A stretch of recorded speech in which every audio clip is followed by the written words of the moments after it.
Questa è la storia di un vallone e delle sue miniere, che nei secoli hanno contribuito a deciderne le vicende. Questa è una storia antichissima di minatori, gallerie scavate nella roccia, scoperte e riadattate in funzione del susseguirsi di nuovi utilizzi. Questa è una storia di produzione di macine, ricchezze minerarie, ma soprattutto dell'eco del duro mestiere dei tanti che sin dall'antichità hanno lavorato all'estrazione e hanno contribuito a traghettare questa lunga tradizione sino ai giorni nostri. Siamo a Saint-Marcel, alla miniera di Servette, a 1750 metri di quota. Questa miniera è una miniera di due solfuri, calcopirite e pirite.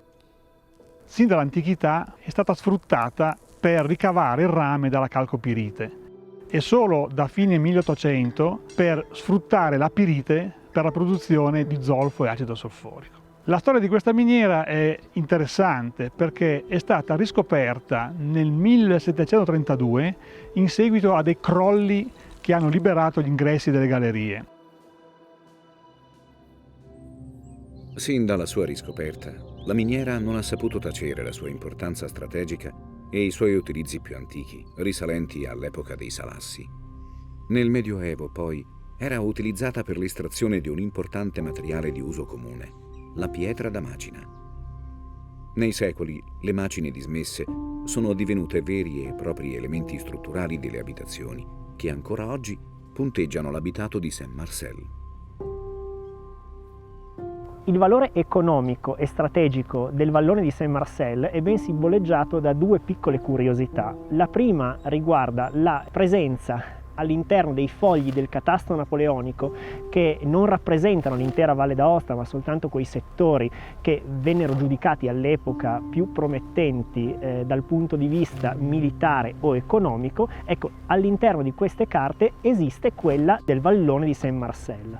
Dall'altra il fatto che nella storia che caratterizza la divisione nei differenti lignaggi della famiglia Challan, una porzione, chiamiamola così, della famiglia, gli Challan di Saint-Marcel, riceve esclusivamente questo settore della Valle d'Aosta e il castello, o meglio sarebbe dire la casaforte esistente nella parte bassa del comune, è proprio legata a loro.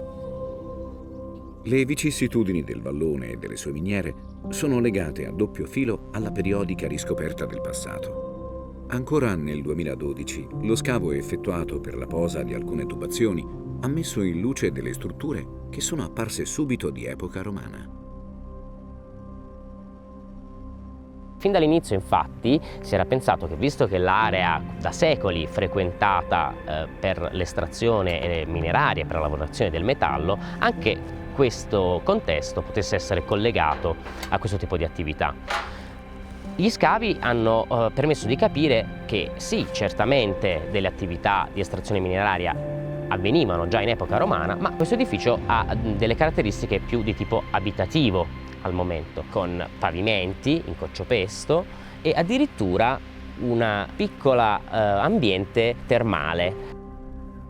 Il valore aggiunto del sito in corso di scavo non è dovuto soltanto alla qualità delle murature, peraltro assolutamente certificata, non è soltanto dovuto al fatto che si tratti di un sito produttivo, di un sito di epoca romana o di un sito in alta quota, è la sommatoria di tutte queste considerazioni che lo rendono unico, forse non soltanto nel panorama regionale, ma tutto sommato anche nel panorama italiano e, perché no, anche europeo. Riscoprire, dunque, proprio per non dimenticare.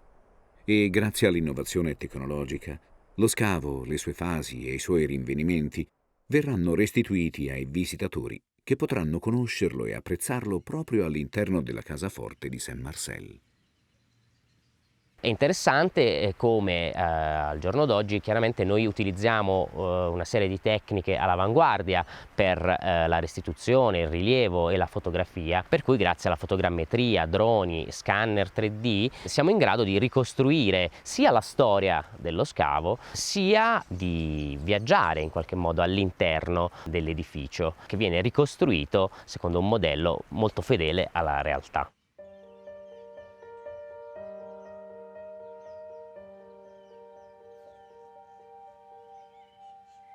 Il castello di Saint-Marcel ritorna a vivere, grazie a questo ritrovamento, ritorna a vivere in quello che era il suo valore, la sua ragion d'essere, che era il commercio.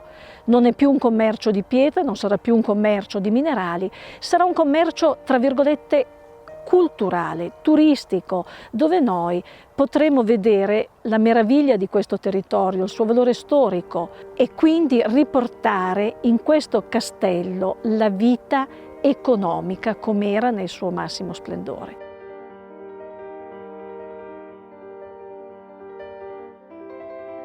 Le attività estrattive si sono chiuse a inizio anni 50, ma ogni estate la miniera riapre i cancelli, evocando le avventure della vita all'interno delle gallerie.